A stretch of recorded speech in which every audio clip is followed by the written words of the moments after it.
ఇవి వచ్చేసి egg fry అండి. నేనైతే 5 అయితే తీసుకున్నాను ఎర్రగడ్డలు. కట్ చేసుకుందాం వీటిని సన్నగా చిన్న చిన్న ముక్కలు కట్ చేసుకోండి. చూడండి ఫ్రెండ్స్, ఇంత సన్నగా అయితే దాంట్లో వేసేసి కట్ చేసేసుకున్నాం మనం. అలాగే బాండీ అయితే పెట్టుకున్నాం కదా, కొంచెం ఆయిల్ కూడా వేసేసుకుందాం.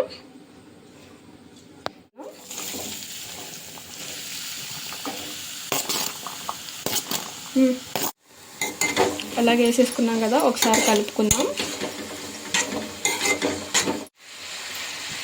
ఉల్లిపాయలు తొందరగా మగ్గడానికి తొందరగా మగ్గుతాయి కూడాను.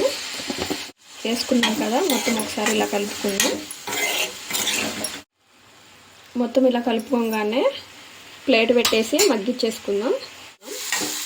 చూడండి, అప్పుడే కొంచెం ఎర్రబడ్డాయి కదా, అలాగే ఫ్రై చేసుకుందాం.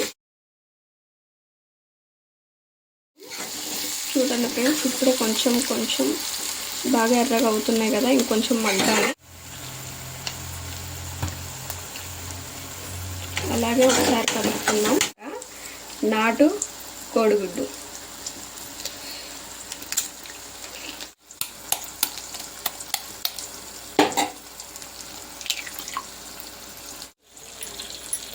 నేనైతే 5 కోడిగుడ్లు పగలగొట్టుకున్నా. చూడండి, ఒక 5 మినిట్స్ ఆగేసి కలుపుదాం దీన్ని. కొంతమంది గిజురుగా చేసుకుంటారు, కొంతమంది ముక్కలు ముక్కలుకుందాం. కొంచెం 5 మినిట్స్ మగ్గించుకుందాం. చూడండి, ముక్కలు వచ్చినాయా, ఎగ్స్ బాగా వేగినాయి కదా, పగలగొట్టుకున్నాయి అంతా. కూర అయితే రెడీ అయిపోయింది. సింపుల్ రెసిపీ అండి. ఎవరైనా ఫ్యామిలీ తరపున చెప్పకుండా వచ్చేస్తే సింపుల్గా రెడీ అయ్యే రెసిపీ. ఒక వీడియోలో కలుద్దాం. All of you, bye.